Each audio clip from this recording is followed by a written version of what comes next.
Fund raising किस चीज़ के लिए? हिंदू लीगल सपोर्ट सिस्टम के लिए। और ये हिंदू लीगल सपोर्ट सिस्टम कैसे चलेगा, क्या चलेगा, इसके यदि आपको डिटेल्स जानने हैं तो वो डिटेल्स आपको नीचे लिंक दिया हुआ है, उस लिंक को क्लिक करेंगे तो आपको पोर्टल पे ले जाएगा, वहाँ आपको सब मिल जाएगा। और इसके लिए बहुत सारे प्रसिद्ध जो लोग इन्वॉल्व हैं और जो लोग प्रसिद्ध भी हैं अपने अपने क्षेत्र में, ऐसे एडवोकेट्स हैं जो हमारे मेंटर्स भी हैं इस एफर्ट के। और इससे जो भी फंड इकट्ठा होगा वो इसी काम में, इसी नेटवर्क को बनाने में, स्ट्रेंथन करने में, एग्जिस्टिंग नेटवर्क्स को फंड करने में इसमें लगाया जाएगा। ये पहला फंड रेजिंग राउंड है और इसकी सफलता को देखते हुए फिर आगे का निर्णय लिया जाएगा। नमस्ते, आप सभी से अनुरोध है कृपया हमारे चैनल को सब्सक्राइब करें, वीडियो को लाइक करें। तो पुष्पा झुकेगा नहीं, पुष्पा झुकेगा नहीं कहने वाला जहांगीर खान मैदान छोड़ के भाग गया। आपको वैसे ही बताया था मैंने कल कि क्या उसने किया है, भाग के कैसे वो हाई कोर्ट गया और सब तमाशा किया, लेकिन अब तो वो मैदान छोड़ के ही भाग गया। उसने कहा मैं चुनाव नहीं लड़ रहा, जिसको बोलते हैं कि वो बैठ गया। हालांकि हम जानते हैं कि हमारा जो मीडिया है उसको ये पता नहीं है कि भैया विड्रॉल नहीं हो सकता। विड्रॉल जो है वो एक लीगल प्रोसेस है। नाम विड्रॉ जो है वो विड्रॉल की जो लास्ट डेट है तभी तक हो सकता है।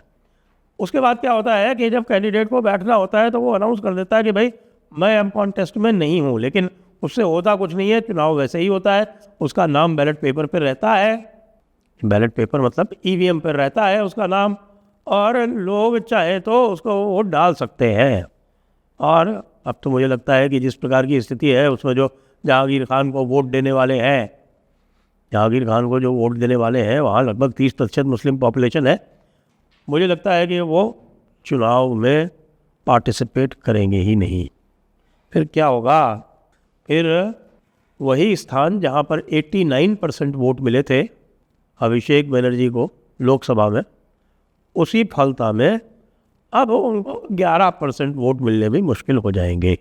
और ममता दीदी की एक और सेफ सीट जो थी डायमंड हार्बर, जिसके बारे में वो काफ़ी विचार कर रही थी कि यहाँ से हम चुनाव लड़ देंगे, अभिषेक बनर्जी को ये कह के कि भैया तू तो अरेस्ट होने वाला है, तू अंदर जा और तू यहाँ से रिज़ाइन कर दे और मैं यहाँ से चुनाव लड़ देती हूँ। डायमंड हार्बर, फलता और सतगचिया, बिष्णुपुर, महेश तालाब, बजबज, मटिया बुरुज, ये 7 वहाँ की जो कॉन्स्टिट्यूंसी है, हाँ उसमें तो भाई मटिया बुरुज जैसी कॉन्स्टिट्यूंसी से ही अकेले 1 लाख की लीड मिलती है। तो प्रॉब्लम क्या है?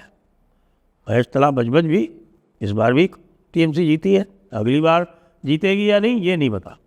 तो ऐसी स्थिति में भाई जहांगीर खान का गायब हो जाना ये दिखाता है कि ममता बनर्जी एक पेपर टाइग्रेस है।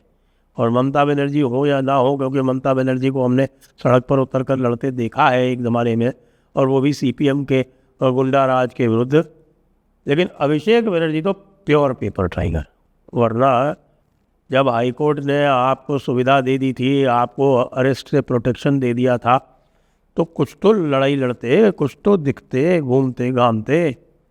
लेकिन कैसे लड़ते? इतना अत्याचार किया लोगों पर, इतना अत्याचार किया है, ना महिलाओं पर ना आपने सेक्सुअल अब्यूज़ किया है, लोगों की प्रॉपर्टीज़ हड़पी हैं, लोगों के मर्डर किए हैं, इतना आतंक का राज फैलाया है कि बाहर निकल नहीं सकते, ये स्थिति हो गई। इसलिए जहांगीर खान तो विड्रॉ कर गया। लेकिन जहांगीर खान के विड्रॉ करने से स्थिति में कोई परिवर्तन विशेष नहीं आया है, क्योंकि ममता बनर्जी और अभिषेक बनर्जी दोनों पर और उनके खासम खास फिरहाद हकीम, इन तीनों के ऊपर तलवार लटक गई है। और जो समाचार मेरे पास आ रहे हैं, विशेष समाचार जिसकी बंगाली मीडिया में इस समय बड़ी चर्चा है, वो ये है कि अब फिरहाद हकीम रिज़ाइन करने वाले हैं कोलकाता मेयर पद से। और कोलकाता मेयर पद से रिज़ाइन करेंगे तो उसके बाद उनके स्थान पर कौन बनेगा? तृणमूल तो कतई इस स्थिति में नहीं है कि वहाँ पर मेयर बनवा पाए। वैसे भी मेयर इस समय कुछ करने की स्थिति में नहीं है।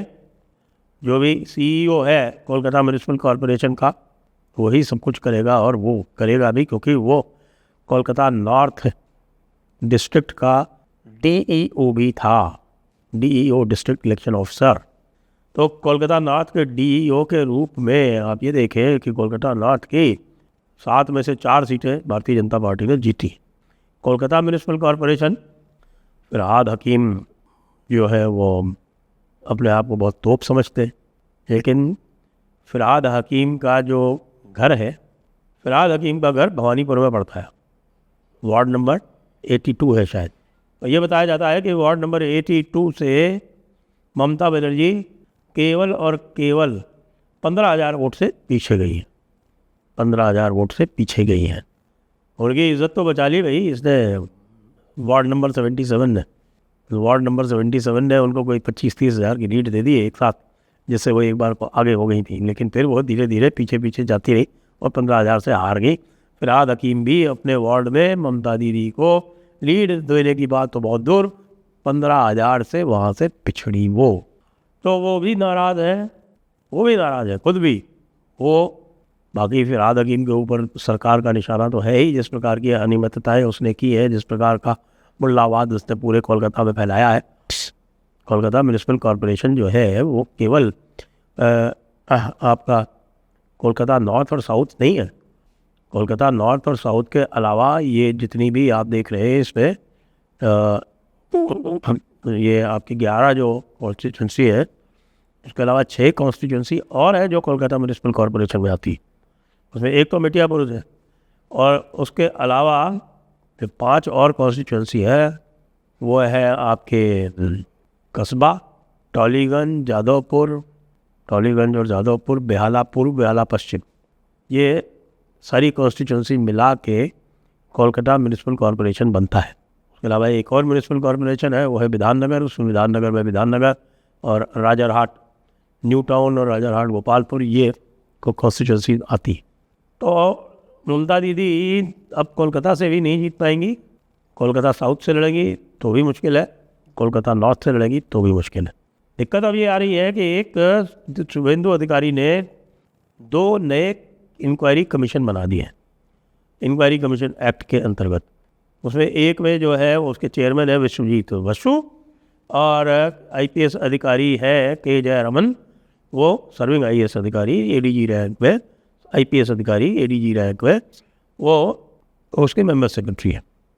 और ये इंस्टीट्यूशनल करप्शन की जांच करेगी। इंस्टीट्यूशनल करप्शन का मतलब ये कट मनी, सिंडिकेट इत्यादि जो सब यहाँ पर चल रहा था, और वो गुंडे जो लगातार अरेस्ट हो रहे हैं, कोई 400-500 गुंडे जो है अरेस्ट हो चुके हैं शुभेंदु अधिकारी के चार्ज लेने के बाद में, वो इस इंस्टीट्यूशनल करप्शन की जांच करेगी। वो के जयरमन वो है जिन्होंने मालदा के डिस्ट्रिक्ट मजिस्ट्रेट को सिलीगुड़ी म्यूनिसिपल कॉरपोरेशन के घोटालों के कारण अरेस्ट किया था, और वो जो था सारा का सारा कार्यक्रम ममता दीदी के तत्वावधान में चल रहा था। ममता दीदी ने के जयरमन को जब बुलाया तो के जयरमन ने किसी भी तरह का कोई उसमें डाइल्यूट करने से मना कर दिया, उसको तुरंत प्रभाव से सस्पेंड किया गया था। ये बात है 2013 या 14 की, तब ममता दीदी का पहला टर्न चल रहा था।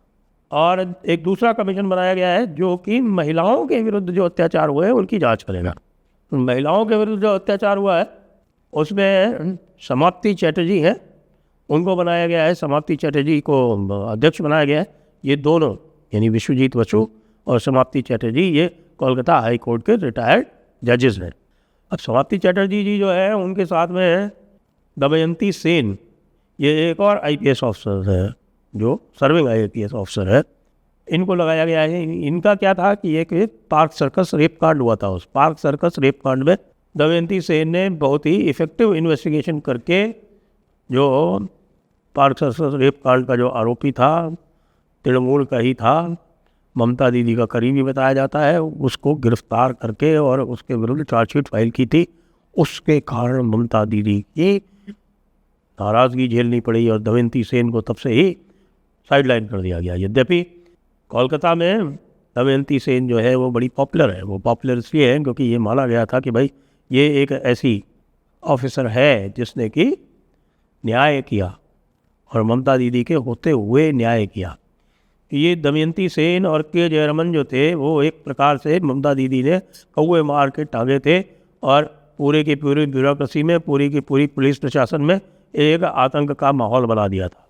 अब ये दोनों इंक्वायरी कमीशन का पार्ट है और भाईपो खास तौर से ममता बनर्जी को भले ही पॉलिटिकल कारणोंवश अरेस्ट ना किया जाए, लेकिन भाईपो की जो अरेस्ट है, अभिषेक बनर्जी की जो अरेस्ट है, वो निश्चित है। ऑलरेडी उनका जो शांति निकेतन नाम का जो बड़ा मैंशन है 700-800 करोड़ का बताया जाता है, उसके ऊपर म्यूनिसिपल लॉज के उल्लंघन का नोटिस लगा दिया गया है। उनसे कहा गया है कि वे अपने इसके ऊपर एक्सप्लेनेशन दे। तो भाईपो के ऊपर जो है वो तलवार पूरी तरह से लटकी हुई है। कोल मामले में वो पहले ही आरोपी है, प्लस ईडी की उनके ऊपर जांच चल रही है उसी कोल वाले मामले में। और अब ये जो इंक्वायरी कमीशन है, इंक्वायरी कमीशन में देखिएगा कि कौन कौन इसके अंदर आता है।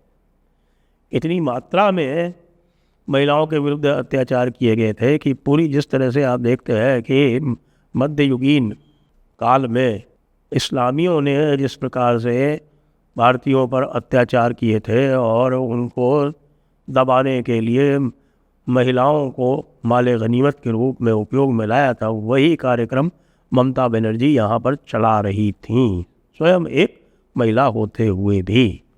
तो उनकी जो क्रूरता थी, नृशंसता थी, बर्बरता थी, और उसके किस्से जो है वो धीरे धीरे निकल के आ रहे हैं। जहांगीर खान तो भाग ही गया। जहांगीर खान कहता था पुष्पा नहीं झुकेगा, लेकिन जो जोक चल रहा है वो कह रहा वो ये है वहाँ पर कि पुष्पा झुकेगा नहीं, लेकिन ज़मीन के नीचे ढूकेगा। ढूकेगा मतलब होता है, ढूकना बंगाली में बोलते हैं, उसको डाला जाएगा, उसको घुसेड़ा जाएगा, यानी उसको ज़मीन के नीचे दबाया जाएगा। ये वहाँ पर चल रहा है। और इतना सब होने के बाद भी शुभेंदु अधिकारी इस समय फलता में 15 किलोमीटर का रोड शो कर रहे हैं। तो आप समझ लीजिए फलता में क्या होगा, और आप समझ लीजिए ममता बनर्जी, अभिषेक बनर्जी और फिरहाद हकीम का क्या होगा। जय हिंद, जय भारत, वंदे मातरम।